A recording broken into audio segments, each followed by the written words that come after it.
Bonsoir, nous sommes donc sur la dernière émission du livre Collapsus et ce soir nous avons deux invités exceptionnels. Je vais donc laisser Laurent Testo et Laurent Hayet vous les présenter. Le livre Collapsus était, si Théo tu as un petit teaser à nous envoyer, est un énorme livre sur l'ensemble du bilan de la planète avec une quarantaine de participants. Et Laurent Testo et Laurent Hayet ont contribué à tous les rassembler pour cette œuvre assez monumentale. Donc on est assez fiers d'avoir accueilli ces émissions. Et voici la dernière. Laurent, je te laisse la parole.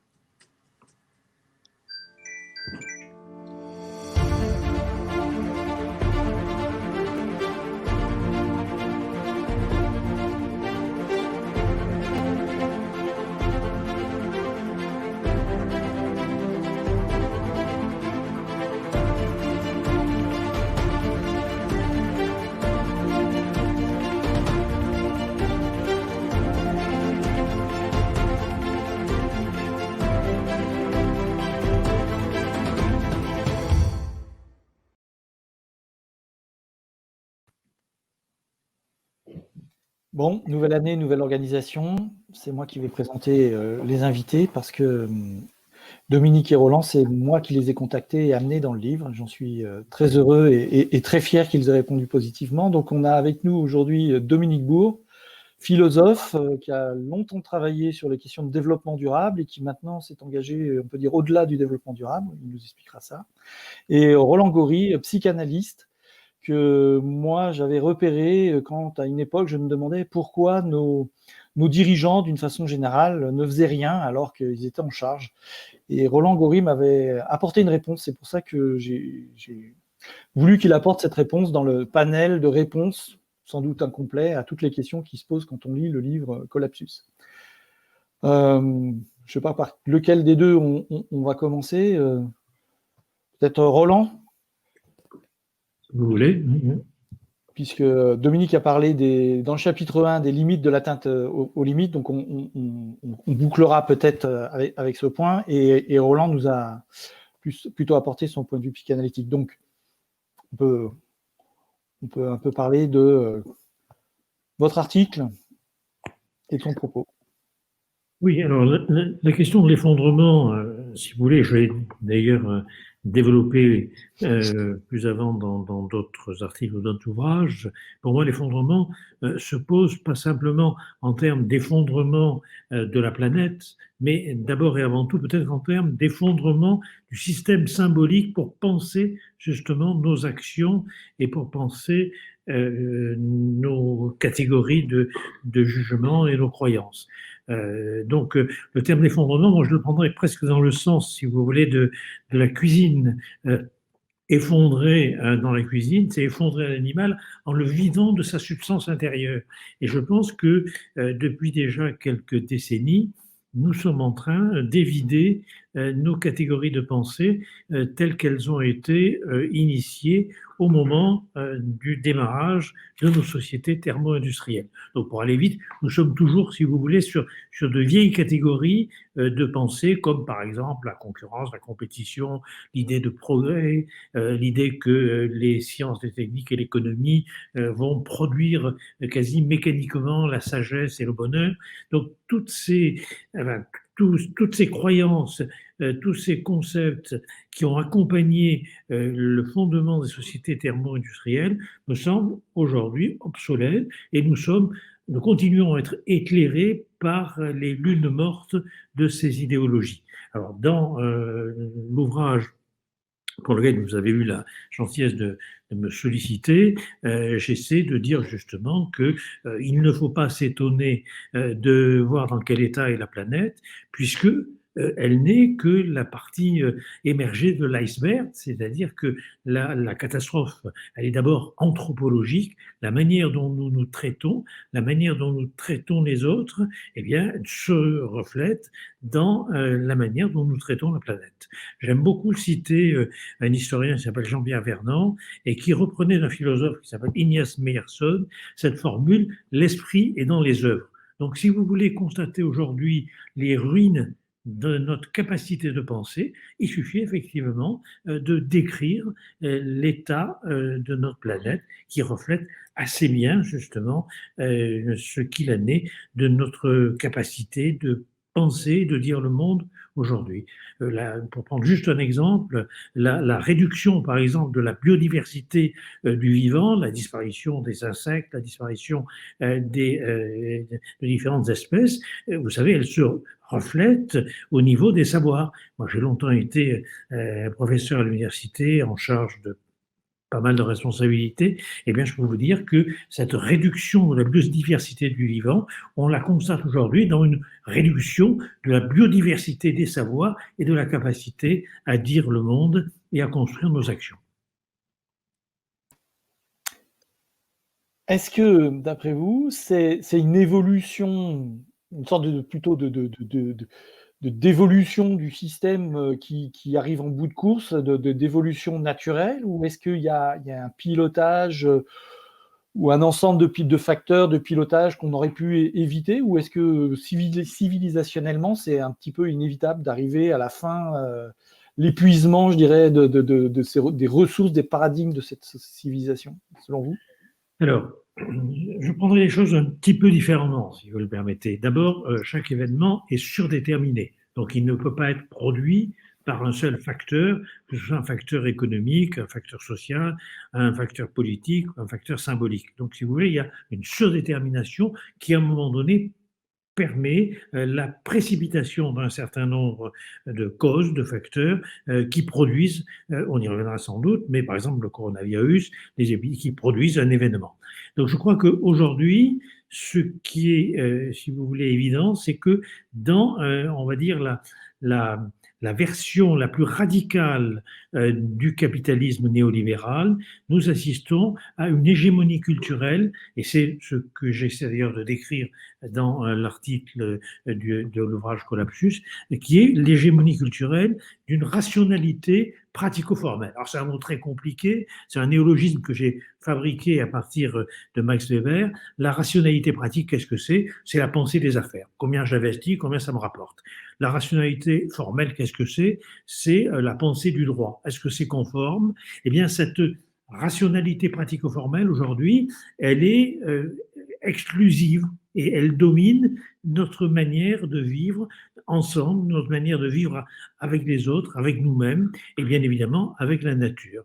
Donc, si vous voulez, on est là dans quelque chose de tout à fait désastreux, qui avait été très bien mis en évidence d'ailleurs par Walter Benjamin, un philosophe, qui disait que le capitalisme était une religion, mais une religion purement cultuelle. Elle n'avait pas besoin de théorie. C'était un ensemble de rites, un ensemble de cérémonies, et c'est ce à quoi aujourd'hui nous assistons, c'est-à-dire une religion du capitalisme qui ne vise pas à transformer les individus, mais quelque part à les détruire. Donc la destruction de notre planète n'est que le miroir qui nous renvoie en quelque sorte l'image d'un processus en cours du point de vue social, du point de vue humain, qui est justement la ruine de l'être, pour parler comme Walter Benjamin. Et cela nous conduit à une conception de la valeur qui est uniquement le résultat de processus quantitatif. Et tout se passe comme si la qualité n'était plus qu'une propriété émergente de la quantité. Et ça se voit à l'université, par exemple, pour mesurer la valeur d'un chercheur. Ça se voit à l'hôpital, avec en France, la T2A, la tarification à l'activité, pour mesurer justement la valeur d'un soin. Ça se voit dans le journalisme, avec la logique d'audimat. Qu'est-ce que c'est la logique d'audimat? C'est le nombre justement de lecteurs, d'auditeurs, de spectateurs que vous accrochez. Et donc, ce n'est pas la qualité de l'émission, c'est simplement la quantité du public. Eh bien, cette logique de l'audimat n'est que le cheval de Troie d'une logique de marché qui a aujourd'hui colonisé l'ensemble de nos pratiques sociales. C'est la raison pour laquelle nous aboutissons à ce que j'appelle une prolétarisation généralisée des métiers. C'est-à-dire que nous sommes aujourd'hui tous, en quelque sorte, si vous voulez, un peu les ouvriers spécialisés des chaînes de production que décrivait Charlot dans les temps modernes. C'est-à-dire nous sommes tous, à l'heure actuelle, prisonniers d'un actualisme technique qui nous aliène complètement. Et cette aliénation, nous la reproduisons bien évidemment dans l'ensemble de nos pratiques sociales et bien sûr, jusqu'à y compris dans les rapports que nous avons avec le vivant. Votre exposé rejoint un certain nombre de diagnostics posés par d'autres auteurs d'un collapsus. Je pense notamment à Stéphane Foucart qui reprend cette notion de Oui. culte du marché et d'inéluctabilité quelque part de la logique d'un capitalisme qui nous instrumentalise pour... Pardon. Mais là où je voudrais aller un peu plus loin, c'est qu'au-delà de ce capitalisme Moloch, n'y a-t-il pas, des issues c'est-à-dire une façon de changer la perception qui amènerait une autre façon de vivre. Vous posez la rationalité pratico-formelle comme une exclusivité. J'y vois une sorte d'ontologie, moi, à la façon de Philippe d'Escola, c'est-à-dire une manière de voir le monde qui exclurait le reste. Donc, en gros, oui, je vais résumer comme le ferait Laurent Hayek. Comment est-ce qu'on détourne ce train ? Alors, je perds la connexion. Voilà, là, je retourne. Écoutez, oui, je suis tout à fait d'accord, c'est une ontologie. C'est-à-dire que c'est une ontologie. On peut dire que, si vous voulez, le concept majeur qu'il y a à déconstruire, c'est le concept, c'est l'illusion que la concurrence produit le meilleur. Si vous voulez, il faut vraiment déconstruire la logique de Herbert Spencer sur laquelle nous continuons à vivre. Et effectivement, pour reprendre ce que disait Laurent tout à l'heure, il va de soi qu'aujourd'hui, nous avons quitté le sol, nous sommes au-dessus du précipice, mais nous continuons à avancer à la même cadence avec justement ce rythme d'un concept selon lequel la concurrence produirait le meilleur. Paul Valéry avait là-dessus une phrase formidable. Il disait la concurrence produit le meilleur marché, mais pas le meilleur. Ben justement, et pas la meilleure qualité. C'est justement ce que nous vivons aujourd'hui. Alors, pour que ça change, ben effectivement, pour que ça change, il faudrait quasiment une révolution symbolique. Mais une révolution symbolique, c'est pas simplement une révolution dans les idées, c'est pas simplement une révolution dans les catégories de pensée ou dans les catégories de jugement, c'est d'abord bien évidemment une révolution sociale, une révolution culturelle. C'est-à-dire, il nous faut admettre que nous sommes éclairés, comme je l'ai dit tout à l'heure, par les astres morts des principes cardinaux de nos sociétés thermo-industrielles. Et c'est là où, par exemple, pour moi, je continue à être attaché à la psychanalyse, je continue à être attaché aux humanités, attaché à la poésie, attaché à l'art, attaché aux sciences humaines et sociales, qui ont du mal justement à exister dans cette logique purement numérique, dans cette grammaire, si vous voulez, des algorithmes, et qui constituent des points de résistance à cette exploitation du monde et du vivant comme pure source d'énergie pour tirer du profit. Donc, je ne sais pas si je suis clair, mais pour moi, il y a une espèce de consubstantialité, de coextensivité, si vous voulez, entre la manière de penser le monde, la manière de dire le monde et notre manière d'exister ensemble. Et c'est la raison pour laquelle, par exemple, moi, je me réfère beaucoup à Walter Benjamin, qui avait, comme le dit la philosophe Hannah Arendt, une capacité poétique de donner justement le monde. Donc, c'est cela qu'il nous faut changer. Donc, il nous faut admettre qu'aujourd'hui, si vous voulez, nous allons à la catastrophe. Je pense qu'on en parlera, mais la question des pandémies, par exemple, est évidente. Enfin, on fait comme si nous ne pouvions pas nous attendre à voir émerger une pandémie, alors que depuis plus de 20 ans, elle est annoncée. Tous les microbiologistes, les virologues l'ont annoncé. Et donc là, on est en train, par exemple, d'essayer de résoudre à court terme un problème, ce qui est tout à fait normal. Hein, mais si vous voulez, sans se rendre compte que le virus n'est pas un agent étranger, n'est pas un agresseur. Les microbes, c'est l'homme, d'une certaine manière. Nous vivons dans le monde des microbes. Et c'est par notre transformation de notre rapport à l'environnement, la déforestation, l'érosion des sols, les guerres, les migrations, etc., que nous produisons, l'urbanisation, que nous produisons les conditions favorisant les épidémies en transformant des microbes ou des bactéries et des virus en agents pathogènes. Mais ils ne le sont pas forcément. C'est nos manières de vivre. Donc, si vous voulez, c'est nos manières de vivre parce que nous pensons le monde et nous pensons l'humain comme un stock d'énergie à exploiter à l'infini. Et je crois que, si vous voulez, ça nous conduit, Laurent parlait d'ontologie, ça nous conduit effectivement à la fois à un foyer d'expérience ontologique qui est de considérer que le sujet humain n'est qu'un auto-entrepreneur de lui-même, amené à exploiter le capital biopsychosocial qui est le sien pour réussir sur le marché de l'existence. Et ça conduit à des catastrophes qui ne sont pas que des catastrophes psychologiques, qui ne sont pas que des catastrophes sociales, qui ne sont pas que des catastrophes politiques, qui sont aussi, par exemple, des catastrophes sanitaires. Et nous verrons demain des catastrophes économiques majeures. Oui. Je voulais justement rebondir parce que j'avais une hypothèse à vous soumettre. On entend beaucoup parler de séparatisme, par exemple. Là, il y a des projets de loi sur le séparatisme dans les sociétés. On voit là, on est début janvier, le 8 janvier, que l'aventure Trump est en train de se finir aux États-Unis avec des invasions du Capitole. On voit bien qu'on est dans des sociétés. Alors, c'est aggravé par les bulles autour des réseaux sociaux, les bulles que font les réseaux sociaux autour de chacun, mais moi j'ai l'impression d'être dans une société schizophrène où il n'y a plus de récit commun, où le récit commun qui nous est servi de croissance infinie dans un monde fini, enfin tout ce que vous avez dénoncé en introduction, ne prend plus. Je veux dire, les gens intuitivement ne prennent plus, voire carrément le vomissent, et chacun se recroqueville sur le petit élément de certitude qu'il a, alors la religion, pour certains musulmans ou d'autres, la suprématie de la race pour d'autres, la technophobie pour certains, ou le technoscientisme pour d'autres. Enfin, chacun est recroquevillé sur son petit bout de certitude et reconstruit quelque chose. Alors certains pètent les plombs tout seuls dans leur coin et tuent 3 gendarmes, d'autres se regroupent en meute plus ou moins sensées. Et enfin, j'ai vraiment l'impression d'avoir non seulement une déliquescence écologique, une déliquescence, mais on a aussi carrément maintenant une déliquescence sociologique. Et quand les anciens parlaient de la décadence des mœurs romaines, j'ai l'impression qu'en fait, ils parlaient plus d'un symptôme que d'une cause. On en est là, c'est ça votre... Oui, non, j'ai fait un travail il y a quelque temps, après les différents attentats qui ont meurtri la France et d'autres pays d'ailleurs, mais la France notamment, sur un monde sans esprit, la fabrique des terrorismes.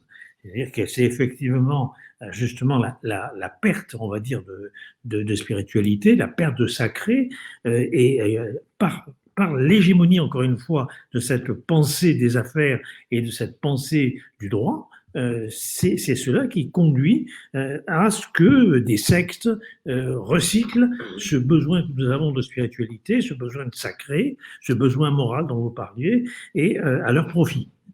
Et donc, effectivement, j'ai essayé de montrer, notamment dans ce travail, mais j'ai essayé de montrer comment la mondialisation s'accompagnait d'une fragmentation qui aboutit par exemple au travail qu'évoque Jérôme Fourquet sur la France en archipel. Mais c'est pas qu'un archipel, c'est un émiettement, si vous voulez, avec la perte effectivement d'un récit qui donnerait du sens, c'est-à-dire à la fois une cohérence et une direction à nos existences. Et à partir de cela, ce besoin, si vous voulez, de sacré, ce besoin de spiritualité, ce besoin de sens, eh bien, il va être acheté sur le marché des différentes sectes qui produisent un récit qui ne tient pas, parce que si vous prenez, il va de soi, par exemple, si on prend le terrorisme islamiste, eh bien, il va de soi que les croyances auxquelles il se réfère datent de plusieurs siècles, ont toujours, entre guillemets, existé,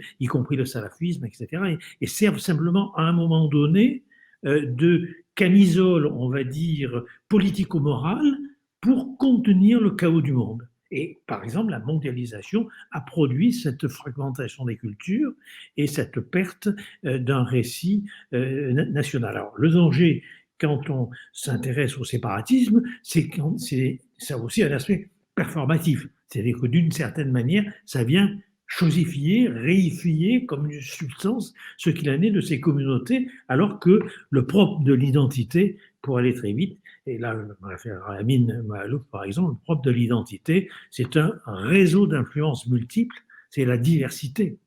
Le singulier, n'est-ce pas, pour parler comme Édouard Glissant, le poète, l'opacité de la singularité, c'est justement qu'elle est extrêmement dépendante du multiple, extrêmement dépendante, si vous voulez, du pluriel. L'individu, que ce soit biologiquement, que ce soit psychologiquement, que ce soit socialement, c'est un mirage. L'individu, c'est un mirage. Le nom même d'individu qui est indivisible, n'est-ce pas, est un mirage. Et ça, la psychanalyse, mais aussi la biologie, comme Guilhem a beaucoup travaillé sur cette question, sur le plan épistémologique, montre que, justement, nous sommes pris dans ces mirages, et quand quelque part nous perdons leur forme, nous avons besoin de nous rattacher aux différentes formes qu'on nous propose. Et par rapport à ce que vous avez dit tout à l'heure, il va de soi que nous sommes aujourd'hui dans une société du spectacle. Qu'est-ce que c'est le spectacle? C'est le lieu où la marchandise se contemple elle-même, et que, du coup, n'est-ce pas, nous sommes pris par des effets de mode, nous sommes pris par des effets, si vous voulez, de marchandisation, jusqu'à y compris des concepts, jusqu'à y compris de la vérité scientifique qui pâtit, comme vous le savez aujourd'hui, de la prévalence de l'opinion. Eh ben, c'est assez clair, je pense que ça va intéresser. On va passer maintenant avec Dominique, et comme Dominique nous a fait un article sur les limites physiques, mais qu'il est aussi philosophe, la question qui me permet de faire la jonction entre nos deux invités, c'est, Dominique, est-ce qu'on a, alors on a franchi allègrement, et c'est l'article de Collapsus, mais on peut élargir là maintenant, est-ce qu'on ne franchit pas d'autres limites? Si, on franchit pas mal de limites, même celles de la connerie, hein, comme on peut le constater les précédents jours. Mais enfin, moi je vais repartir très rapidement, en tout cas, du paysage dont j'étais parti, qui est celui de l'état de la planète aujourd'hui. Je voudrais quand même rappeler quelques aspects, d'autant qu'on est dans un domaine très dynamique. Puis de là, j'aimerais venir, si vous voulez, aux difficultés qu'on a à réagir à ça. Et peut-être que ça nous mènera sur des chemins qui vont croiser ceux de Roland Gori tout à l'heure. Déjà, si vous voulez, on fait une espèce d'état des lieux comme ça un peu rapide de l'environnement, de l'état de la planète. On a l'aspect climat, on a l'aspect biodiversité, et puis on a l'aspect ressources. En gros, c'est à peu près les trois domaines. Et en fait, malheureusement, c'est relativement congruent et ça bouge très vite. Là, je viens de vérifier les chiffres en termes de moyenne planétaire. Si on va jusqu'à octobre 2020, et si on prend comme référentiel les moyennes de température 1850 à 1900, c'est ce qu'on appelle par commodité l'ère pré-industrielle, on est à 1,1 degré, 7 centième. On est très proche d'1 degré, donc 0,2 dixième. C'est énorme, et en fait, ça veut dire que dans les 40 dernières années, on a connu une élévation de la température d'à peu près 1 degré, et comme vous le savez, c'est pas un phénomène linéaire, c'est un phénomène qui s'accélère, qui est peut-être exponentiel d'ailleurs, ce qui serait effectivement pas très très drôle. Et donc là, en plus, je voudrais simplement attirer l'attention sur cette caractéristique. On vient de donner les chiffres. L'année 2020 est au moins aussi chaude que l'année 2016. Alors l'année 2016, c'était notre dernière année El Niño, comme vous le savez. C'est un mouvement des eaux surface de l'océan Pacifique. Et puis, quand on a une année El Niño, on a une année vraiment chaude, quoi, systématiquement plus chaude que les autres années. Et quand on a une année avec le phénomène inverse, qu'on appelle la Niña, eh bien là, on a une année froide. Or, 2016, c'est la dernière année El Niño, et puis 2020, c'est un petit Niña, enfin une petite Niña, mais c'en est quand même une. Et donc, c'est une année qui aurait dû être plus froide. Or, elle est au moins aussi chaude que l'année la plus chaude qu'on a connue. Alors déjà ça, c'est pas très drôle, je crois que je le disais déjà dans le papier. Ça veut dire qu'il n'est pas absurde d'imaginer que dès avant le milieu du siècle, peut-être dès le début de la décennie 2040, on pourrait avoir atteint une hausse de la température, toujours par rapport à cette fameuse période, à la deuxième moitié du 19e siècle, de 2 degrés. Et c'est ces fameux 2 degrés qui sont les 2 degrés fatidiques, c'est ceux à partir desquels le système peut s'emballer, plus facilement en tout cas, et puis c'est ceux qui nous mènent vraiment au-delà du quaternaire, c'est-à-dire on sortirait du sommet de température qu'on a connu depuis 2 600 000 ans, donc en quelque sorte de l'ère de confort des différentes espèces qui vivent sur Terre. Et si tel était le cas, eh bien, et si effectivement on atteignait cette moyenne de température dès le début de la décennie 2040, ça veut dire qu'on aurait déjà des zones en Inde, en Chine, en Amérique du Sud, où plusieurs jours, voire plusieurs semaines par an, on aurait des conditions de température et d'humidité qui excéderaient nos capacités de régulation thermique. Et dans ces zones-là, ces jours-là, eh bien, en fait, sans la possibilité de se réfugier soit dans un endroit plus sec, soit dans un endroit moins chaud, en d'une dizaine de minutes, nos capacités de régulation thermique sont saturées, c'est-à-dire que la température interne du corps monte au-delà des 41 degrés, et vous connaissez la suite. Donc, dire ça devrait faire qu'on s'excite tout de suite, qu'on change, qu'on fait, on y reviendra après. Et puis, c'est pas beaucoup mieux sur le plan du vivant, je crois que je le disais déjà dans le papier. En fait, ce dont on a pris conscience depuis quelques années seulement, c'est qu'on pourrait dire au-dessus du socle bactérien du vivant qu'on ne prend jamais en compte quand on parle de biodiversité. Et c'est normal, hein, on prend en compte l'organisation supérieure de la vie, mais le premier niveau, bien, on a la catégorie très générale qu'on appelle les arthropodes, c'est-à-dire toutes les petites bestioles articulées qui ont un squelette externe en quelque sorte et pas interne, et en font partie bien sûr les insectes. Et là, là où on a eu des mesures très précises, même parfois dans des zones qui normalement, et c'était pas des zones d'archi-agriculture conventionnelle, et bien on assiste à un effondrement. Et donc, on a un effondrement rapide, en fait, du premier étage du vivant. Alors, les étages au-dessus, ça faisait déjà un certain temps qu'on avait pigé que ça allait pas très bien. Donc, voilà, ne serait-ce que si je donne ces deux informations-là, c'est quand même pas très rassurant. Et si je regarde du côté des ressources, c'est pas beaucoup mieux, même pour une ressource comme le sable. L'eau va commencer aussi peut-être par endroits à manquer. Les zones sur Terre où on connaît un stress hydrique, elles sont déjà assez importantes. Donc là, on a un tableau qui est pas très drôle. Et en fait, quand on regarde l'attitude qu'on a par rapport à ce tableau, elle est quand même assez saisissante. Tout le monde aujourd'hui dit mais qu'est-ce que c'est que cette histoire avec Trump? Voilà un type qui effectivement depuis le début a revendiqué des faits alternatifs. Du coup, il n'est pas tellement assez étonné à ce que le fait qu'il n'allait jamais accepter, c'était celui de sa défaite électorale. Sinon, ça vaut pas le coup d'aller mobiliser des faits alternatifs. Les gens s'étonnent. Enfin, c'est assez curieux. C'est sûr que ça allait déboucher sur ce qu'on a vu. Mais en fait, si vous regardez la structuration des démocraties par ailleurs, si vous regardez par exemple il faut peut-être vérifier le chiffre, mais moi j'ai un chiffre selon lequel il y aurait au Congrès 60% de millionnaires. Je dis tiens, il y a un truc bizarre. Il y a une représentativité qui est assez curieuse. Il n'y a pas 60% de millionnaires dans la population nord-américaine. Si on regarde en France, c'est pas aussi caricatural, mais en fait, on a aussi une disreprésentation. Donc tout ça, ça commence déjà à aller assez mal. Et puis si on approfondit encore le truc, on s'aperçoit qu'ok, Trump lui évoque des faits alternatifs, mais entre nous, est-ce que franchement, par rapport au sujet que je viens de vous dire, on fait autre chose que d'évoquer des faits alternatifs? En fait, ces connaissances-là, je vous rappelle que la création du GIEC, c'est 1988, ça fait plus de 30 ans. Et comme vous le savez, depuis plus de 30 ans, nos émissions de gaz à effet de serre n'ont cessé d'augmenter. Alors, 2020 est une exception, mais précisément à cause de la Covid. 2019, les émissions des pays du G20 ont diminué de 0,1%.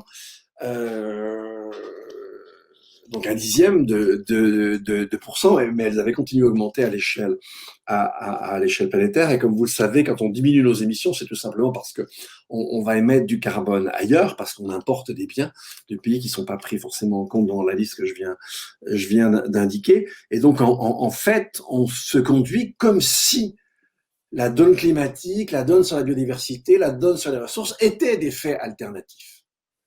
On les produit, on les accepte, mais en fait, dans la réalité, on n'en tient absolument pas compte. Et quand on construit des politiques publiques, eh bien, on construit les politiques publiques en silo, on prétend qu'on va baisser de tant de pourcents à tel horizon de temps, en général pas très très proche. En fait, on va prendre des décisions dans d'autres domaines qui sont totalement contradictoires avec l'objectif qu'on se donne. Et vous le savez très bien. En fait, si on voulait vraiment faire ce que nous demande le GIEC, c'est-à-dire grosso modo dans les 10 ans de baisser de 10% nos émissions de gaz à effet de serre, il faudrait à peu près un Covid par an, c'est-à-dire qu'il faudrait diminuer de 7% par chaque année dans les 10 ans qui viennent.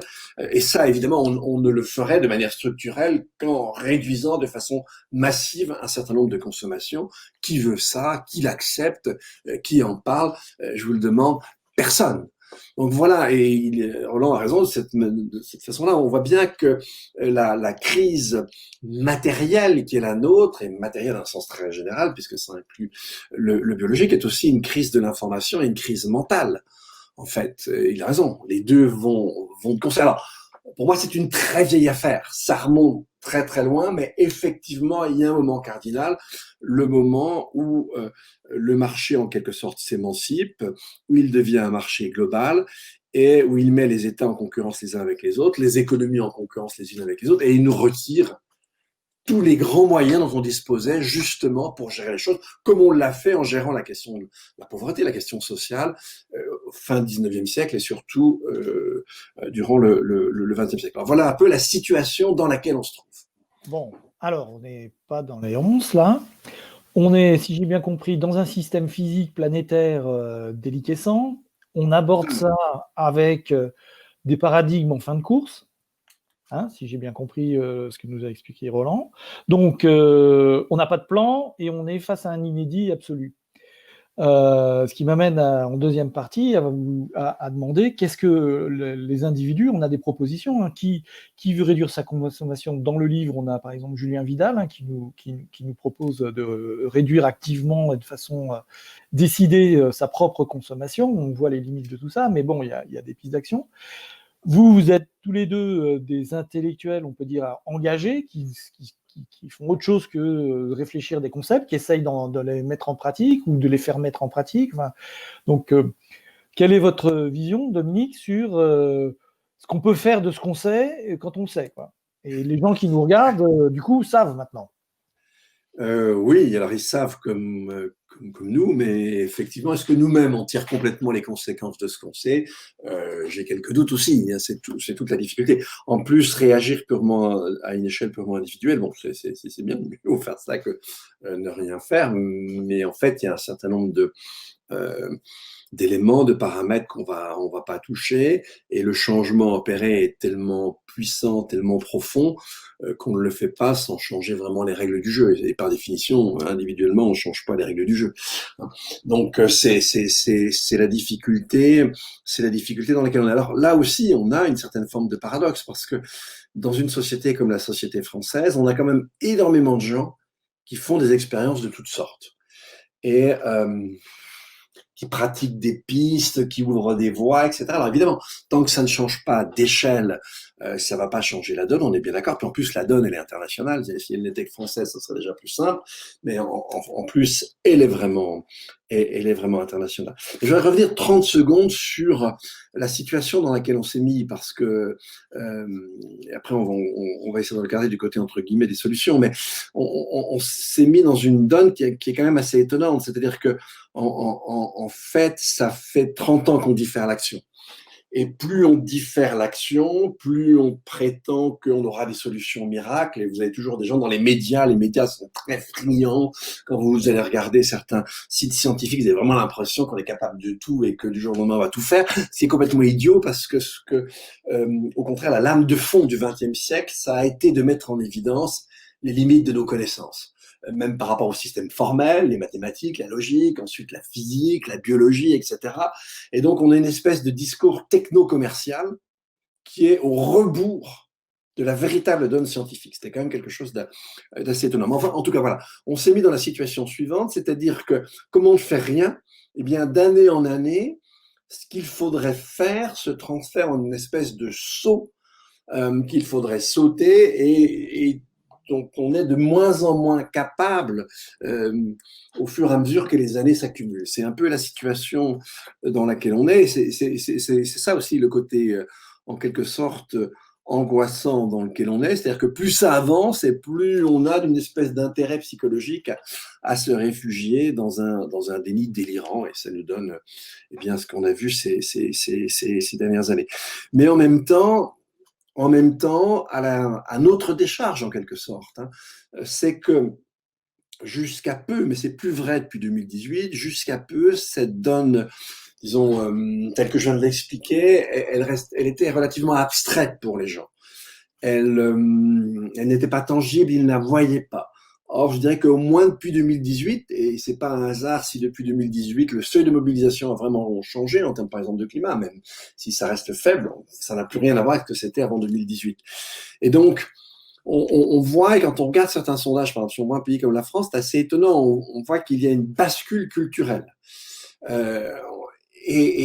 Ensuite, après, on va l'interpréter de façon différente, cette bascule culturelle. Et en tout cas, elle ne débouche pas ni sur un plan électoral, ni encore, et moins encore, et beaucoup moins encore, sur des changements de mode de vie. Enfin, quand même, si on ne veut pas complètement déprimer, il est important de voir que les choses se sont précipitées ces dernières années, et qu'il y a une prise de conscience qui est un petit peu plus aiguë, et cette prise de conscience, ça pourrait être, je dis bien, je parle au conditionnel, ça pourrait être quelque chose qui permettrait d'accepter un petit peu plus le degré d'effort auquel il conviendrait de consentir. Cela dit, on ne trouve aucun endroit sur la planète un dirigeant, quel qu'il soit, qui ait un discours un tant soit peu réaliste sur les défis qui sont les nôtres. Au jour d'aujourd'hui, il n'y en a aucun ou aucune.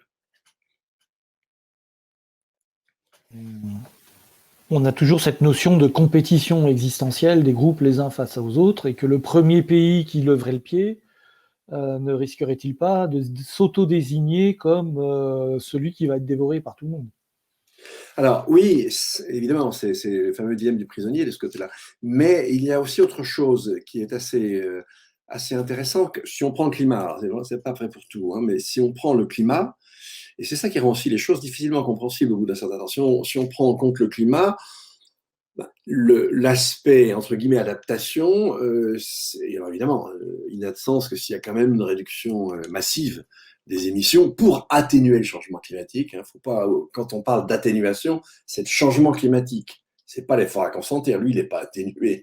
Lui, il est vraiment drastique.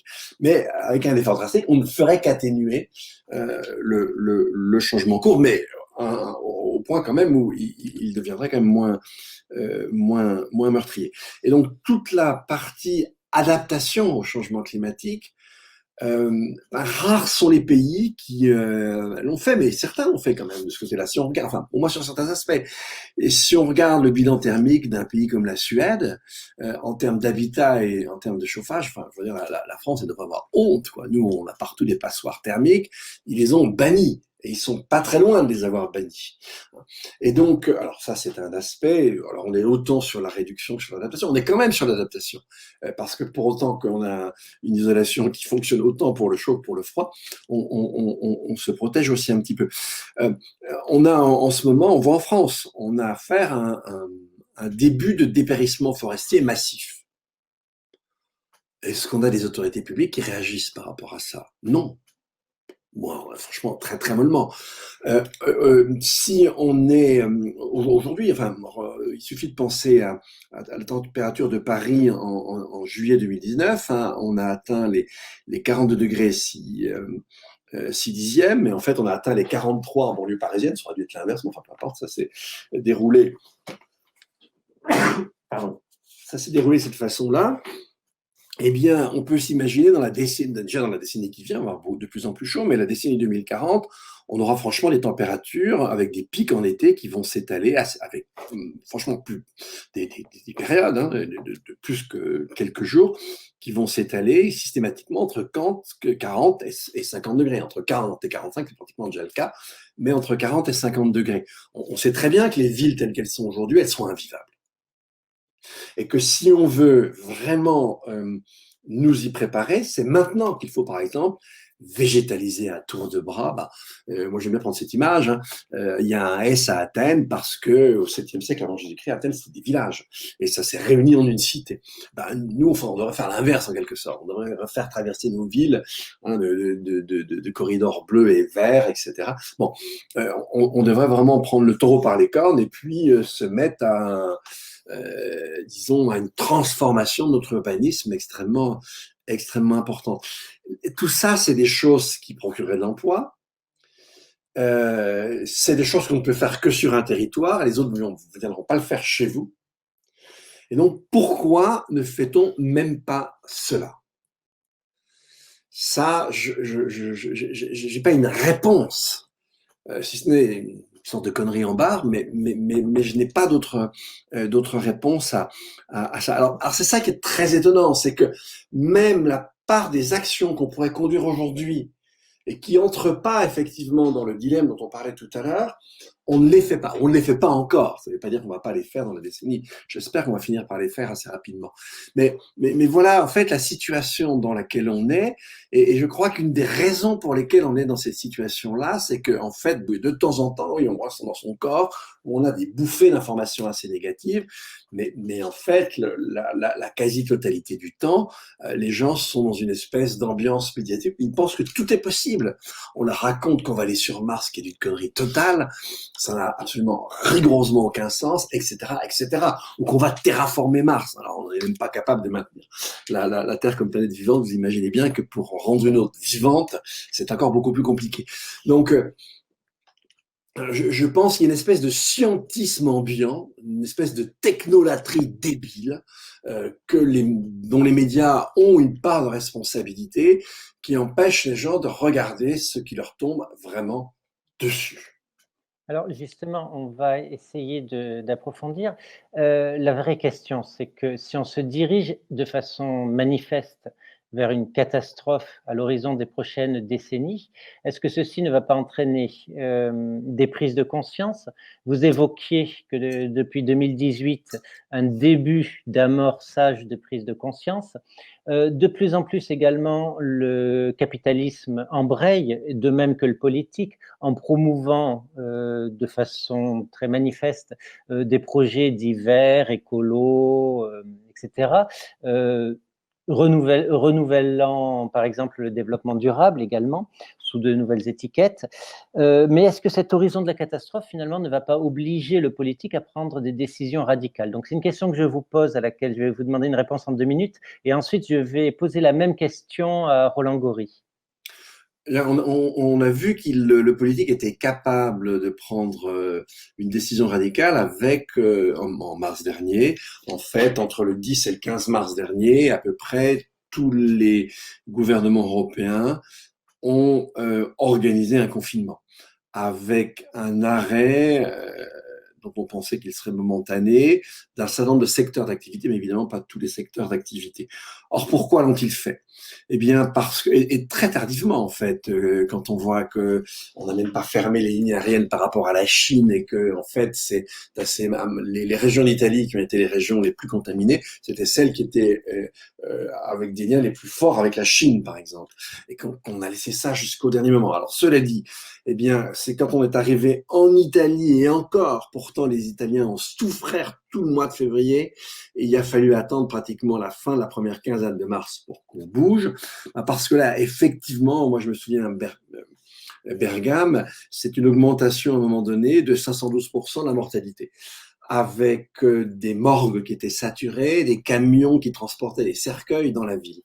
Et c'est ces images-là qui ont contraint les gouvernements à agir, tout simplement parce que ces images crédibilisaient les projections qui commençaient à venir d'Imperial College et d'autres centres, des projections qui commençaient à venir sur effectivement le bilan en termes de mortalité, qui par exemple pour un pays comme la France, si on n'avait rien fait, aurait pu, je crois qu'on en est à peu près 70 000 aujourd'hui, on en serait aujourd'hui à 300, à peut-être quelque chose comme 300 000. Et donc c'est le choc entre les projections et puis la réalité qui commence à devenir dramatique en Italie, qui a amené à peu près tous les gouvernements en 5 jours à tous les uns après les autres ordonner des confinements qui sont assez différents. Alors là, pourquoi? Parce qu'ils ont eu peur du pénal.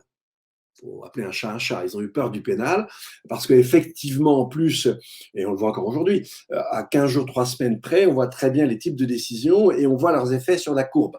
Et donc, effectivement, on aurait eu une saturation du système hospitalier et puis un effondrement du système hospitalier qui leur aurait été imputé. Donc, on serait passé d'une responsabilité politique, finalement, au bout du compte, à une responsabilité pénale. Et face au pénal, eh bien, les dirigeants ont accepté de bloquer en partie l'activité économique, ce dont tout le monde disait que c'était absolument impossible avant. Or, on n'a absolument pas la même configuration pour ce qui est le climat, pour ce qui est la biodiversité, etc. Le climat, je vous rappelle que les émissions d'aujourd'hui, eh bien, elles vont enfin, disons, le climat qu'on a aujourd'hui, c'est les émissions cumulées jusqu'à 20 ou 30 ans en arrière. Et évidemment, les effets à un endroit géographiquement n'ont rien à voir avec le degré d'émission dans ce même lieu, puisqu'en 3 semaines, on a un brassage de toutes les émissions dans l'atmosphère terrestre. Donc, on a en quelque sorte du côté du climat, par exemple, un encouragement à ne rien faire, puisque si j'agis maintenant, je vais contraindre mes citoyens pour aucun effet immédiat sur mon territoire, et même des effets à 20 ou 30 ans, et peut-être plus encore sur d'autres territoires que sur le mien, et donc sur une irresponsabilité et une non-imputation possible absolue. Et donc, évidemment, dans ces cas-là, c'est un encouragement à ne rien faire. Et on voit bien, quand on compare les deux situations, à quel point elles sont différentes l'une de l'autre. Ça, je crois que c'est quelque chose de très important. D'accord. J'ai du coup posé cette même question à Roland Gori sur les mêmes présupposés, c'est-à-dire à l'horizon d'une catastrophe qui apparaît comme probable, est-ce que l'on peut imaginer que les gouvernements, en harmonie avec l'opinion publique ou poussés par les opinions publiques, puissent prendre des mesures effectives contre ce qui nous attend dans un proche avenir? C'est un bel espoir de penser que les gouvernements pourraient, en harmonie avec les opinions publiques, prendre les décisions qui s'imposent. Vous me permettrez de ne pas, malheureusement, pouvoir adhérer à cette attente et à cet espoir. Pour moi, si vous voulez, tout ce que nous pouvons entendre aujourd'hui, c'est qu'il s'agisse du réchauffement climatique, qu'il s'agisse des épidémies, qu'il s'agisse de la montée des inégalités sociales, qu'il s'agisse des crises économiques avec une économie très financiarisée au point que on se rappelle la phrase de Keynes qui disait « Nous serions capables d'éteindre le soleil et les étoiles parce qu'ils ne nous rapportent pas de dividendes ». C'est cela aujourd'hui notre manière de penser. Donc pour moi, tout ça, ce sont des symptômes, si vous voulez. Aussi bien que les violences, aussi bien que les engagements sectaires dans des groupes pseudo-religieux, etc. Pour moi, ce sont les symptômes d'une même maladie. Alors, qu'est-ce qui peut changer? Je ne sais pas ce qui peut changer. Je pense qu'il nous faut voir, si vous voulez, les ressemblances et les différences avec les époques précédentes. Si vous voulez, pour moi, c'est du côté de l'histoire qu'il faut aussi se tourner, pas seulement du côté, encore une fois, de la géophysique, ou pas seulement du côté de la climatologie, ou pas seulement du côté de l'économie ou du politique. C'est d'abord peut-être du côté de l'histoire, parce que nous sommes dans une civilisation du court terme. Je vais être très concret. Par exemple, Dominique Bourg a évoqué les problèmes que nous avons rencontrés en mars. Mais regardez, en mars, finalement, nous nous sommes trouvés, si nous prenons le gouvernement français, nous nous sommes trouvés face à une pénurie de masques, parce que les stocks n'avaient pas été, comme vous le savez, renouvelés, que la parole de l'État n'avait pas été honorée. Nous nous sommes retrouvés avec une pénurie de réactifs de test parce qu'il y a eu une externalisation vers des pays moins-disants pour pouvoir produire justement ces réactifs. Nous nous sommes trouvés dépendre, nous avons perdu notre souveraineté nationale sanitaire, et donc ça nous est revenu finalement beaucoup plus cher. Cette économie à court terme, avec une logique plus vraiment entrepreneuriale, financière, ça nous a coûté beaucoup plus cher, puisqu'effectivement, nous avons été obligés de confiner. Alors, pour faire vite, pour faire simple, pour essayer d'aller vers les solutions, d'abord le diagnostic. Je crois que nous sommes quand même très très nombreux aujourd'hui à faire le diagnostic d'une maladie de la civilisation. Et comme le rappelait Paul Valéry, les civilisations sont mortelles. Et encore une fois, si vous prenez la question du climat, on sait que le climat a joué un rôle majeur, je pense aux travaux de Kiel Harper, dans la chute de l'Empire romain, par exemple. Donc, mais les épidémies aussi. Donc, nous sommes face à une maladie de civilisation, une civilisation qui a été infectée, contaminée par des différentes versions du capitalisme. Aujourd'hui, une version radical du côté financier. Comment ça peut changer? Ça peut changer à partir du moment où nous allons modifier notre rapport au temps. Aujourd'hui, nous sommes dans le court terme et nous sommes, si vous voulez, dans le court terme qui rapporte, le court terme du profit. Donc, nous sommes dans un utilitarisme qui fait qu'effectivement, ce qui est utile, c'est ce qui rapporte à court terme. Alors, je pensais à une phrase de Jean-François Lyotard que j'aime bien, qui disait que dans un univers où le succès de gagner du temps, penser n'a qu'un défaut, c'est d'en faire perdre. Et effectivement, tout est mis en place dans les organisations sociales, dans les organisations de division du travail, pour ne pas perdre de temps et donc pour accroître la production, accroître la productivité en jouant là-dessus. Nous devons peut-être, y compris dans les revendications sociales, culturelles et politiques, exiger du temps. Et peut-être que là, les nouvelles technologies pourront en partie alléger un certain nombre de charges professionnelles pour donner la possibilité aux travailleurs de penser en tant que citoyens et de penser à la finalité des actes professionnels qu'ils accomplissent et pas seulement à la gestion des moyens. Donc je crois que cette question du temps, pour moi, elle est majeure. Et c'est la raison pour laquelle je restaure quelque part, si vous voulez, avec d'autres, je ne suis pas le seul, loin de là, l'importance de l'histoire pour comprendre, si vous voulez, ce qui est en train de se passer dans tous les désastres auxquels nous assistons. J'ai insisté tout à l'heure, et j'y reviens, sur la nécessité d'une biodiversité des savoirs. Qu'est-ce que ça veut dire? Ça veut dire que les formes de savoir, à un moment donné, sont inséparables des logiques de pouvoir. Et que donc aujourd'hui, les formes de savoir, c'est le savoir non narratif. C'est le savoir, si vous voulez, de la quantité. C'est le savoir, justement, aussi bien de la finance que de la science. Une certaine alliance objective entre les deux, ce qui, encore une fois, effraie bien souvent, d'ailleurs, les scientifiques, plus que cela ne les rassure. Donc, il faut une diversité des savoirs. Je pense que, par exemple, si on veut se pencher sur la question de l'émergence, de la réémergence des épidémies, parce qu'elles ont accompagné toute l'histoire humaine, bien évidemment. Elles ont été les transitions entre différentes périodes de l'histoire. Eh bien, je crois qu'on peut se tourner du côté de la science-fiction. C'est par exemple ce qu'a fait Bill Clinton en 1996 quand il a découvert l'ouvrage de science-fiction de Richard Preston qui s'appelle L'affaire Cobra, où d'un coup il a eu ce génie politique, justement, et c'est pas l'opinion publique, là, ce génie politique de penser que le danger n'était pas pour l'humanité la guerre nucléaire, mais c'était les épidémies, c'était le bioterrorisme. Si vous voulez, c'est un ouvrage de science-fiction. Richard Preston, qui était un écrivain, romancier, a d'ailleurs été associé pendant très longtemps aussi bien aux réunions scientifiques et académiques à des conseils de sécurité, à des conseils politiques. Donc je crois que cette biodiversité des savoirs, et j'insiste, elle est très importante. Parce que pourquoi? Aujourd'hui, par exemple, qu'est-ce qui fait que nous sommes face à une planète ou à un vivant que nous maltraitons? Eh bien, je pense à Simone Veil, la philosophe, n'est-ce pas, qui insistait beaucoup là-dessus, c'est que nous sommes dans une société où un des critères majeurs aussi bien de réussite, de conquête à la fois collective ou individuelle, c'est la force. Bon, ça va s'appeler la compétitivité pour parler plus gentiment, plus doucement, mais ça veut dire la force. Et la force, comme le dit Simone Veil, eh bien, l'éloge de la force, ça aboutit à la cadavérisation de la nature, cadavérisation du vivant. Donc, tant que nous serons, si vous voulez, sur ce critère, sur cette manière de penser, nous allons vers la catastrophe. Alors, donc, j'insiste, il nous faut exiger d'avoir du temps pour penser et pour pouvoir se parler, alors que toute l'organisation sociale du travail aujourd'hui vise à travailler à flux tendu sans laisser des temps morts.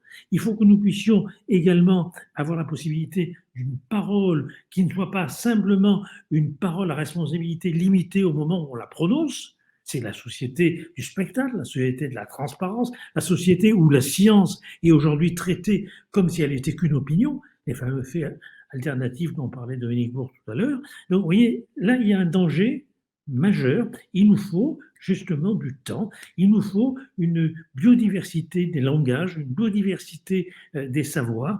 Et je crois que, très concrètement, en tout cas c'est ce que nous avons avec un certain nombre essayé de faire, il nous faut peut-être partir du socle de l'organisateur social majeur dans nos sociétés modernes, on peut s'en réjouir ou le déplorer, c'est le travail. Et moi, je crois beaucoup à une politique des métiers. Je crois beaucoup, si vous voulez, à la possibilité de donner aux professionnels la capacité d'organiser les conditions même de l'exercice de leur métier pour qu'ils produisent des normes qui ne soient pas des normes imposées, des normes prescrites, des normes en quelque sorte, des scores établis par des pseudo-experts, comme dans le taylorisme, mais qui justement sont des potentiels de créativité à partir des situations concrètes que ces professionnels rencontrent, je l'ai dit, pour l'université, pour l'hôpital, pour le journalisme, pour la culture, pour le travail social, pour la justice, etc. Ne pas partir des scores imposés par d'autres, qui est une aliénation terrible, c'est une prolétarisation des esprits, c'est une confiscation de la capacité de penser, mais au contraire, laisser en quelque sorte aux professionnels la possibilité de régler les problèmes qui surgissent dans leur situation concrète. À l'hôpital, c'est soigner. N'est-ce pas ? À l'université, c'est faire de la recherche. Se désarnacher du système, en quelque sorte. Sortir de ce que j'appelle la curatelle technico-financière. Voilà. Donc, si vous voulez, c'est par là qu'on pourra s'émanciper. Donc, ça implique, forcément, puisque on est complètement investi dans l'espace que nous est laissé dans la société, ce qui veut dire que récupérer de la liberté, du temps, etc., ça veut dire faire des sacrifices, en tout cas dans le système de valeurs que le système nous propose. Récupérer du temps, ça peut vouloir dire gagner peut-être moins, ou ça veut dire sacrifier une ambition selon le modèle d'ambition qui nous est proposé, ou il y a des deuils à faire pour récupérer une sorte de liberté. Je ne suis ni technophobe, ni technoprophète, vous l'avez compris. Les nouvelles technologies sont formidables. Elles pourraient notamment alléger le temps de travail sur poste des professionnels pour leur laisser le temps sur les lieux de travail d'échanger et de réfléchir ensemble à ce qu'ils font. Je ne sais pas si je suis clair. C'est-à-dire qu'au lieu d'avoir un système qui divise les tâches et qui confie à des pseudo-experts, si vous voulez, le soin de dire aux citoyens, aux professionnels ce qu'ils doivent faire. C'est ce qui se produit à l'université. Je connais très bien l'université. J'ai eu des responsabilités d'évaluation importantes. Donc, je pourrais en parler longuement dans le domaine de la recherche et de l'enseignement supérieur. Je connais l'hôpital, etc. Au lieu de subir ces scores imposés et de subir cette division du travail, si vous voulez, prendre effectivement du temps pour pouvoir, ensemble, au niveau des équipes universitaires, des équipes soignantes, produire nos propres normes. Si vous voulez, c'est ça qui est important. Les normes, qu'est-ce que c'est ? La norme, qu'Anglais disait, c'est la somme des exigences qu'on impose à des existences. Et aujourd'hui, c'est pour ça qu'on est dans une société de l'imposture, aujourd'hui, ces normes, elles sont imposées par, on va dire, des voyants qui ont une conception du monde qui n'est pas celle du vivant, qui n'est pas celle de l'humain. En gros, c'est une financiarisation généralisée de l'existence. Il nous faut qui en général ne sont pas ceux qui font. Donc c'est tellement facile d'imposer une norme quand on n'est pas soi-même la victime de cette norme. Oui, les pseudo-experts sont souvent ceux qui font le moins bien l'organisation des métiers qu'ils imposent à ceux qui font le boulot. Alors effectivement, ça, c'est Bourdieu, que j'aime beaucoup. Bourdieu disait il faut se réapproprier démocratiquement ce que la technocratie a confisqué. Mais quand on parle de technocratie, on ne parle pas simplement des experts à Bruxelles, à Matignon ou ailleurs. La technocratie, elle est dans nos existences. C'est que nous avons un mode de penser et de vivre qui est un mode bureaucratique, qui est un mode de protocolisation, de standardisation. Et donc, il nous faut la capacité de rêver, de créer. Je ne vois pas ce que vous dites. Non, mais tout le monde va reconnaître le fameux formulaire pour avoir le droit de sortir chez soi. L'esprit bureaucratique a tellement conquis de choses que maintenant, on est sa propre administration qui s'autorise à sortir en remplissant des papiers. J'ai trouvé ça absolument une sorte d'aboutissement merveilleux où la bureaucratie maintenant a gagné. On est nos propres bureaucrates. Mais elle a gagné parce qu'elle a la possibilité d'émerger sur les ruines d'une capacité de penser. Et si vous voulez, on a parfois évoqué le néolibéralisme comme une nouvelle forme de totalitarisme. C'est pas totalement faux. Il y a du pour, enfin, il y a du pour et du contre, il y a des ressemblances et des différences. Mais effectivement, c'est un mode de pensée bureaucratique, comme les différents régimes totalitaires qu'on a pu conduire, du fait même de l'effondrement de la capacité de penser. Si vous voulez, moi, le message que je voudrais essayer de faire passer, c'est ça. C'est très important, le climat, c'est très important, la santé, c'est très important, la justice sociale. Mais il faut bien voir qu'il y a une solidarité de tout cela, n'est-ce pas, de tous ces symptômes. Et que, essentiellement, aujourd'hui, nous avons l'exigence pour changer notre destin et ne pas en faire une fatalité catastrophique, si j'ose dire. Nous avons l'exigence de devoir penser ce qui nous arrive. Vous voyez, on a bien vu là au niveau de la crise sanitaire, si finalement, après l'épidémie de coronavirus, n'est-ce pas, rien ne change dans les modes de production, rien ne change effectivement dans l'organisation de l'hôpital. Si on continue, on va parler du Ségur. Alors, Ségur, oui, ça donne un peu d'argent, bon, c'est très parfait, tout ça, mais est-ce que ça change la manière d'organiser socialement le travail des soignants? Pas tellement. Pas du tout, même pour tout vous dire. Au niveau de l'université et de la recherche, c'est pareil. Si finalement on ne change pas notre capacité de vivre ensemble, de penser ensemble et d'agir ensemble, eh bien, on va aboutir à ce dont nous souffrons, et dont j'essaie de faire un concept majeur, l'oubli. Aujourd'hui, nos sociétés, elles sont malades de l'oubli. Elles ont, par exemple, totalement oublié les conditions favorisantes des épidémies. L'histoire du coronavirus est une évidence, n'est-ce pas? Si, et donc, vous voyez, c'est ça qui me paraît important. Nous devons exiger du temps, nous devons exiger la possibilité de prendre la parole et pas simplement de vendre un langage. Parce que c'est ça le drame. Parce que vendre un langage, du coup, eh ben, la parole scientifique n'a pas plus de valeur, effectivement, que la parole de Trump, vous voyez, qui proposait de nettoyer à l'eau de Javel, n'est-ce pas, le virus. Le problème majeur, il est là pour moi. Alors, je vais poser une question, du coup, plutôt à Dominique, sur comment on fait ça.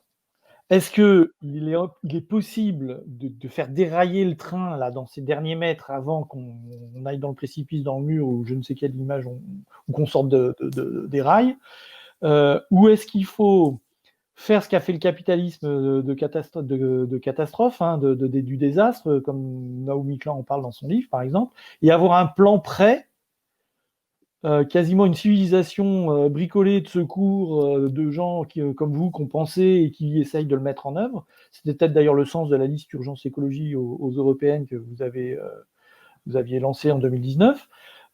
Essayer d'avoir un plan de secours quand tout va se cracher, pour vite détourner la situation et essayer de la remettre sur quelque chose de plus viable, ou est-ce qu'avant que ça arrive, on peut faire quelque chose?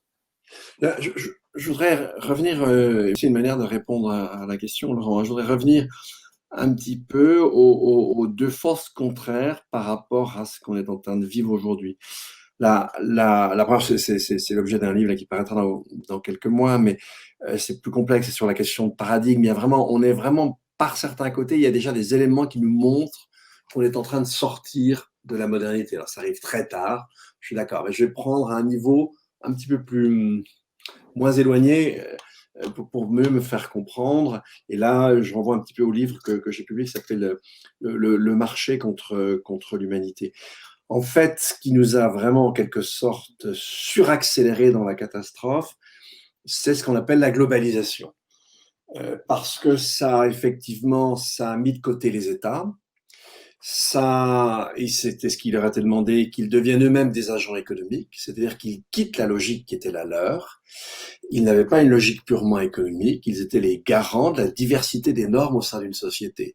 Ce que des gens comme Lefort, tout ça, ont très très bien compris. Et effectivement, les normes, c'est pas l'État qui les produit, c'est la société qui va les produire, c'est différents éléments dans la société, mais une société, ça se structure du côté du juste, de l'injuste, du légitime, de l'illégitime, du beau, du laid, du vrai, du faux, etc. Et en fait, ce qu'on a connu avec le communisme, c'était la volonté, par exemple là, avec le légitime et le illégitime politiquement, appuyé sur le matérialisme historique, c'était de se substituer à toutes les forces normatives dans la société et d'identifier l'État et le parti à toute la société et de rendre tout politique. Eh bien, aujourd'hui, on a fait la même chose, mais on n'a pas rendu tout politique, on a rendu tout économique. Et Roland l'a dit tout à l'heure, c'est-à-dire que cette logique économique du compté et du rentable, on l'a imposé à toute chose, quitte, ça a été rappelé aussi, à produire des paradoxes totaux, c'est-à-dire qu'on va dépenser un argent monstre parce qu'on était complètement stupide et qu'on a laissé la logique des flux tendus partout. Donc, plus on globalise, et plus on est obligé d'avoir des règles extrêmement simples, à prétention universelle, qu'on va imposer partout. Et ça, c'est cette organisation du monde qui aujourd'hui est en train de s'effilocher. Alors, à un niveau beaucoup plus profond, je ne vais pas l'aborder là parce que c'est plus complexe, c'est l'objet de ce livre, mais je vais rester à un niveau un petit peu intermédiaire. On voit bien, et même là, des gens comme Trump nous ont rendu un énorme service, on voit bien aujourd'hui, les tensions sont telles, la dégradation est telle, qu'elle finit par devenir contradictoire avec un seul univers qui se résumerait à un seul atelier et dont toutes les pièces seraient en concurrence les unes avec les autres. Ça, c'est en train de ne plus marcher du tout. Et on voit, alors on ne va pas revenir aux nations, ça j'y crois pas du tout, mais on revient à des blocs intermédiaires.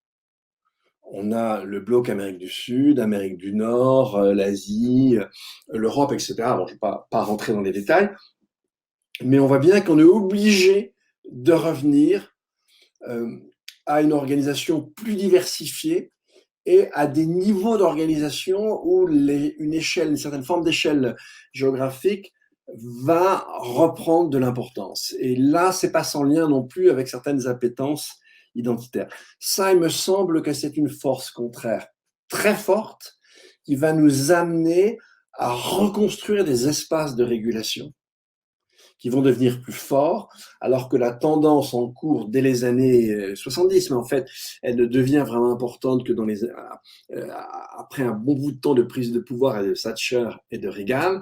Et là, on voit effectivement le néolibéralisme s'imposer, imposer sa logique purement économiciste de destruction de l'État et de destruction en grande partie de la régulation publique partout. Si on voit un type comme Macron, il sait faire qu'une chose, lui, c'est privatiser. Moi, il ne le dit jamais. Et c'est vraiment la logique qui régit toute son action. Alors, c'est cette classe de gens dont il faut qu'on se débarrasse. Alors, s'il vous plaît, se débarrasser de lui pour avoir un Trump, on n'a pas gagné grand-chose. Mais quand même, dans sa folie, il a accéléré cette tendance. Et on ne voit pas comment, vu la planète, vu les tensions qui sont aujourd'hui, on ne voit pas du tout cette tendance se défaire. Or, elle comporte des dangers, c'est évident, mais elle comporte aussi des opportunités pour redonner à une échelle géographique inférieure à l'échelle globale la possibilité, encore une fois, de reconstruire des espaces de régulation. Et jusqu'alors, on avait une Europe lamentable, une Europe qui laissait complètement tomber la donne politique, pour simplement organiser un marché indéfini, d'où l'entrée de la Turquie, etc. On voit bien qu'on est en train de faire machine arrière.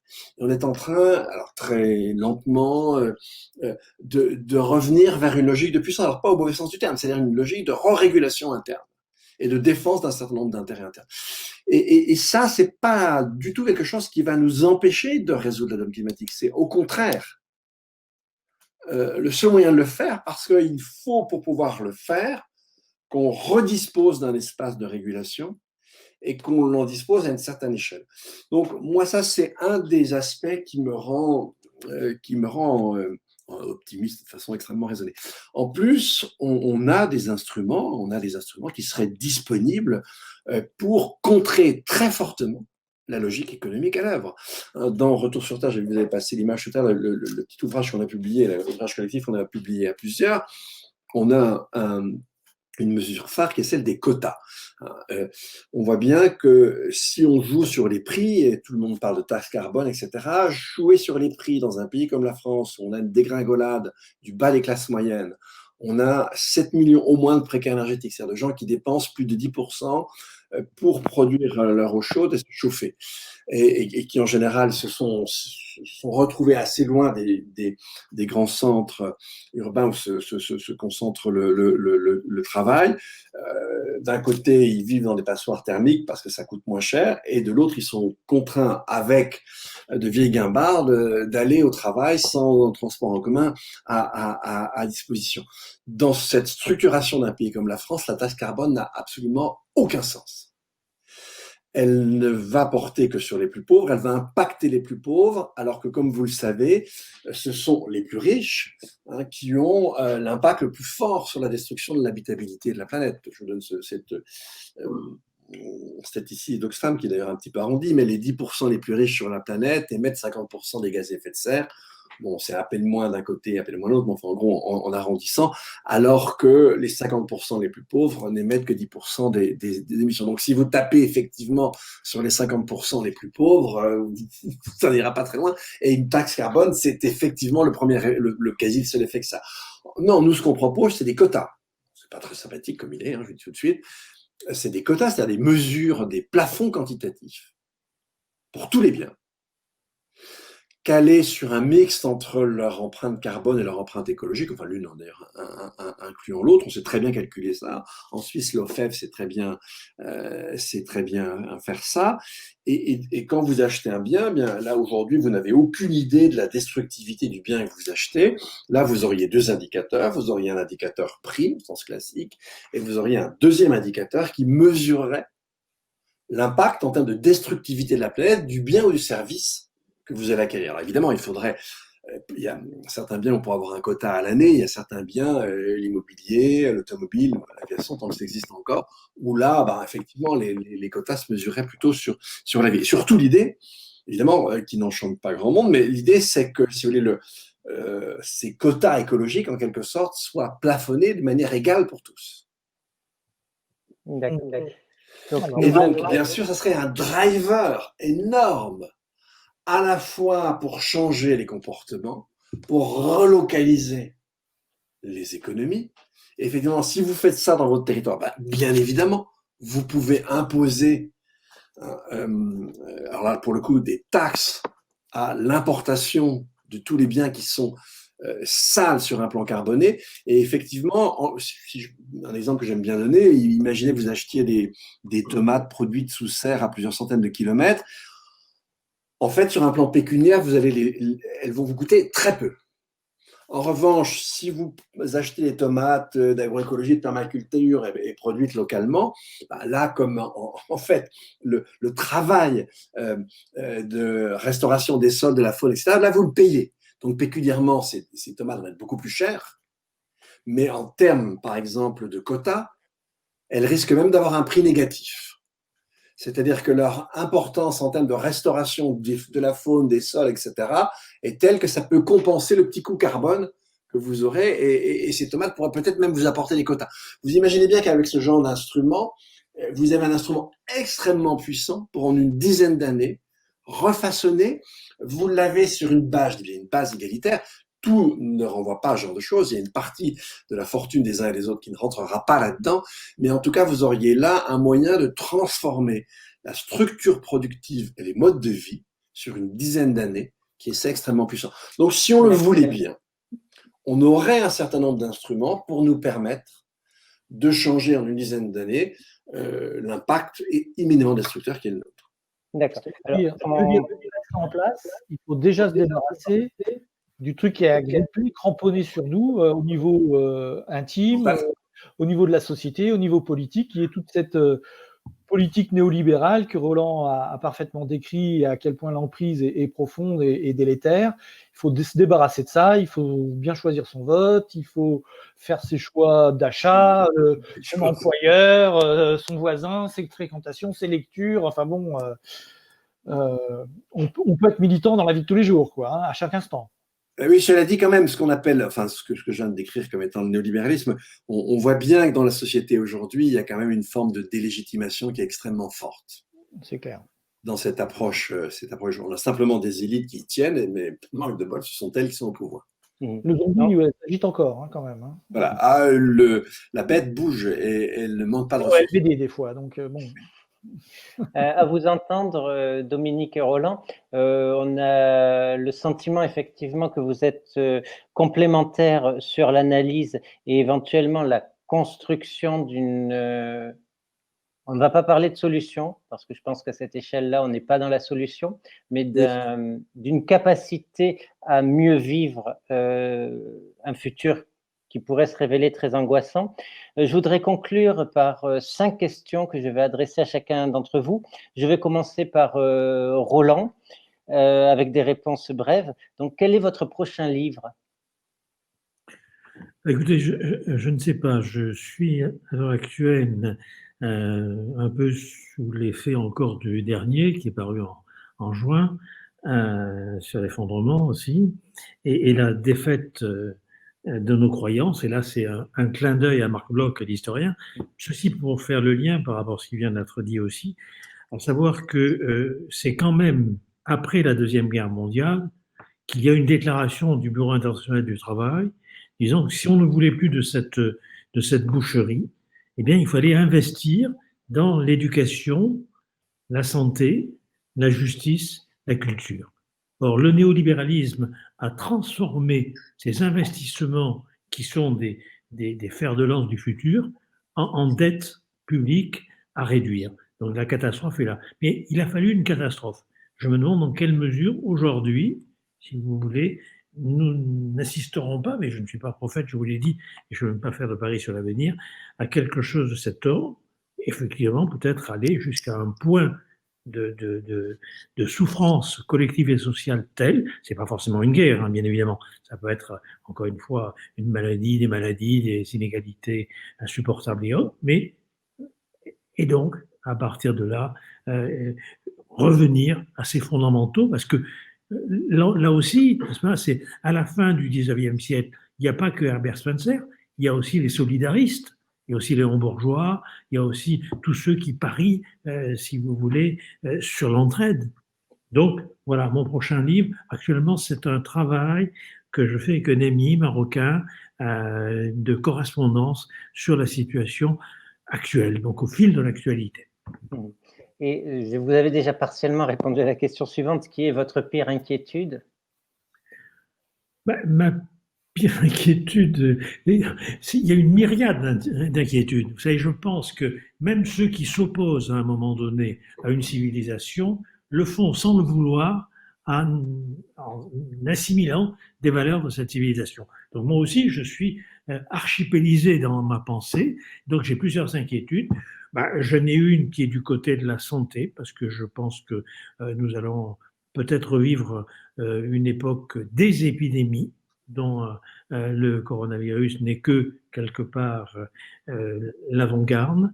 Et puis, il y a une inquiétude majeure, c'est celle, si vous voulez, de la possibilité de conserver l'humanité de l'homme et de ne pas le réduire soit à une configuration probabiliste et algorithmique du vivant. Et donc, peut-être que ça fait partie, ça a été évoqué par Dominique tout à l'heure aussi, Claude Lefort a bien montré qu'il n'y avait invention de la démocratie qu'à condition de restaurer une capacité de décision à la suite d'échanges dialogiques, à la suite d'échanges de paroles et de débats. Ce qui fait écho donc à la troisième question, votre meilleur espoir, ce serait de conserver l'humanité en nous. Oui, c'est le meilleur espoir, mais ça suppose quelque part, non pas, encore une fois, je voudrais bien me faire entendre là-dessus, hein, je ne suis pas technophobe, je ne suis pas anti-science, j'adore les sciences dures et j'adore les techniques, n'est-ce pas? Mais je pense qu'elles doivent laisser la place à autre chose qui est du côté de l'imagination, de la pensée humiliée, comme disait Camus. Et un livre que vous recommanderiez? Je l'ai déjà dit tout à l'heure, Richard Preston, L'affaire Cobra. Moi, j'ai trouvé ce livre tout à fait bouleversant, même s'il date un peu maintenant. C'est incroyable, effectivement, de voir à quel point il avait pu penser. Vous voyez, c'est ça la différence. Il n'a pas calculé, il n'a pas établi des données probabilistes du futur, il a imaginé. Vous savez, j'aime beaucoup cette phrase de Benjamin qui dit que pour dépasser la négativité du monde, il faut le désespoir de l'imagination. J'espère qu'on va encore pouvoir un peu imaginer.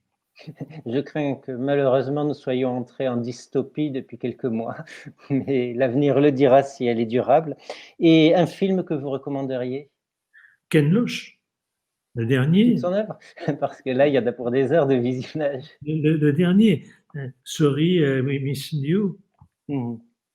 D'accord. Désolé, vous êtes renvoyé. Ken Loach, je pense que c'est justement, c'est typiquement un artiste qui assure une critique sociale beaucoup plus forte que nombre d'artistes qu'on peut lire ou de livres. On peut saisir donc l'air du temps à travers les œuvres de Ken Loach. C'est Oui, une très bonne remarque. Alors, je vais passer Dominique Bourg sur le grill de la même façon, en commençant par votre prochain livre. Alors, le prochain livre, il est avec une co-auteure qui s'appelle Sophie Svaton. Le livre s'appelle Primauté des vivants, essai sur le pensable, et ça sort fin août.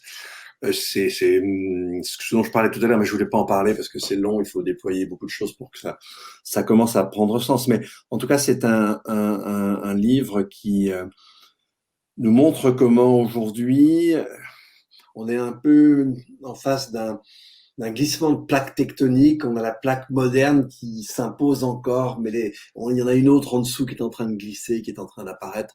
Et c'est l'objet de ce livre. Alors, juste avant, en mai, sort un collectif dont je me suis occupé qui s'appelle Désobéir pour la Terre, qui est un livre sur la désobéissance civile et l'argument de l'état de nécessité. D'accord. Votre pire inquiétude? La violence sociale.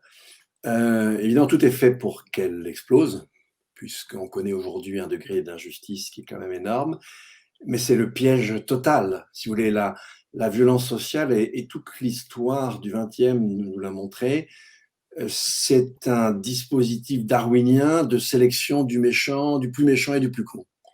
Et celui qui a le moins de scrupules. Et en général, c'est celui qui sort quand vous êtes laissé aller à la violence sociale.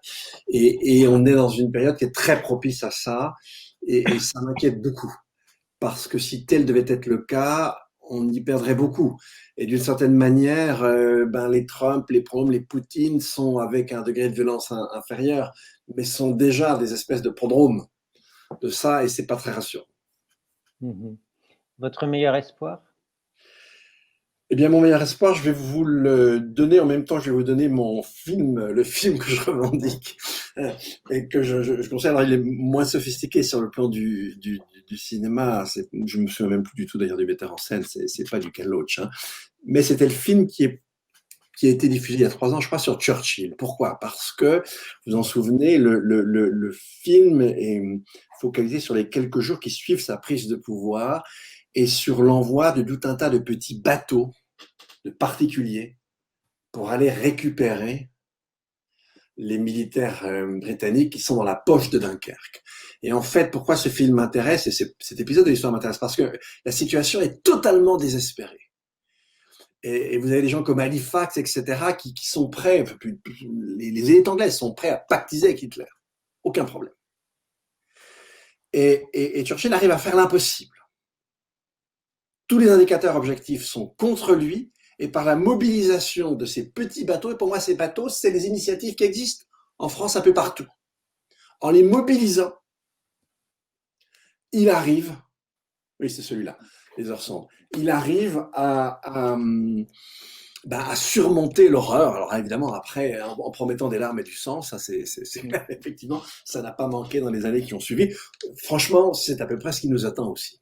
Mais ça peut avoir un côté exaltant et un côté excitant si on a la fibre intellectuelle, la fibre de la curiosité, du dialogue et du partage, et pas celui de la massue, celle de la massue. Courage. Et oui, il faut être courageux, et pas c'est mon expression, mais il faut en avoir, hein, parce que sinon ça. On voit bien dans le film qu'à un moment, Churchill, qui n'est pas très lié à la population, hein, c'est quand même un aristocrate, descend dans le métro, se met au contact des gens, et c'est quoi les gens, quand ils mesurent le réel et qu'il arrête de fréquenter justement cette élite capitularde, qu'il voit qu'il a un réel avec lui, quoi. On pourrait le comparer à un autre film, alors cette fois-ci d'un très grand réalisateur, c'était Kurosawa, c'était Kagemusha. Je ne sais pas si vous vous souvenez de Kagemusha, L'ombre du guerrier. mais c'est un chef militaire qui meurt et en fait, il galvanise ses troupes parce qu'il est au milieu de la bataille sur un trépied, sur un tabouret. Les têtes et les bras volent partout, lui ne bouge pas. Et c'est lui qui, par sa personnalité, galvanise et donne la force à ses troupes. Churchill, dans ce film, il y a un peu de ça. Et alors, c'est très intéressant parce qu'en fait, il est très fragile, il est malade, il va avoir un infarctus, il boit comme un trou, etc. Bon, ça est masqué, mais justement, ce que tu dis, Laurent, quand il va se balader dans le métro, il a ce côté Kagemusha. Et ça, c'est très, très fort. Alors, et pour finir, un livre que vous recommandez? Alors, un livre que je recommande, je vais être assez narcissique. C'est pas bien, mais c'est un livre qui va sortir à la fin du mois d'un ami qui s'appelle Nicolas Boulot, qui est mathématicien, mais bon philosophe et très bon connaisseur de la biologie. Ce livre s'appelle Ce que nature sait. Il paraît le 27 janvier au PUF, donc dans la collection dont je m'occupe, et avec Sophie d'ailleurs maintenant. Et ce livre est une critique extrêmement forte et puissante de la biologie de synthèse. En quelques mots, en fait, si on regarde ne serait-ce que le premier chromosome humain, eh bien, si vous regardez en termes de probabilité la combinatoire possible, parce que comme la chimie, la biologie est une science combinatoire, il n'y a pas de loi, et on avance les connaissances en bricolant, en combinant les choses, eh bien, la combinatoire, c'est 10 puissance plusieurs millions. Alors que je vous rappelle que le nombre d'atomes dans l'univers visible, c'est 10 puissance 80. Donc, en fait, si vous voulez, la combinatoire du vivant, c'est quelque chose d'extraordinaire. Et la vie elle-même, en un peu plus de 3,5 milliards d'années, elle n'en a expérimenté qu'une toute petite partie. Et on ne pourra jamais, en fait, connaître son parcours. Pour plusieurs raisons, notamment parce qu'en fait, à chaque fois qu'il y a une sélection, c'est dans un contexte donné, qui par définition a disparu. Et il n'y a pas de hasard dans le vivant, tout simplement parce que la vie elle-même, déjà d'une part, la roulette, elle n'est pas tout à fait, elle n'est pas sphérique absolue, puis surtout, chaque coup de roulette change les cases, leur forme et leur nombre.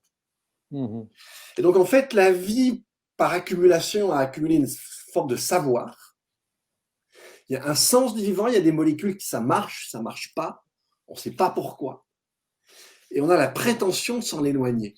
Et le livre nous éclaire parce qu'il nous montre à quel point, précisément, nous sommes pourtant des animaux, mais nous sommes des animaux très, très bizarres. Parce que nous pouvons faire ce que la nature ne sait pas, enfin, ne fait jamais. On peut faire n'importe quoi. Et nous, justement, on est face à la combinatoire. Et on ne connaît pas le sens. Elle seule le connaît. Et d'où les dangers, alors, gigantesques que nous réserve la biologie de synthèse. Donc, un livre à lire absolument. C'est autant le philosophe... En tout cas, vous l'avez bien vendu. On fait la réclame. Oui, tout à fait. J'imagine qu'on pourra faire la même chose sur la géo-ingénierie un jour. Oui, alors en fait, il y a une certaine forme de parallèle d'ailleurs. Hein. Oui, sauf que dans le domaine de la géo-ingénierie, on a des lois. Oui. Ça renvoie à la science nomologique. Hein, et on a plus de repères. Mais pas totalement, c'est juste. Alors en biologie, absolument pas, on n'en a aucun. Très bien, ben, je vous remercie infiniment. Je remercie également Adrien Moisson pour nous avoir accueillis et Théo Olivet à la technique qui a animé de main de maître avec le concours parfois de Marine Dourdet. Ces émissions ont été très enrichissantes, j'espère que vous les avez tous appréciées. Nous allons donc nous quitter. Je signale juste aux intervenants de rester en ligne très brièvement le temps que nous envoyons le générique de fin. Merci à tous. Merci. Bonne année 2021. Merci, sans Covid. On en aura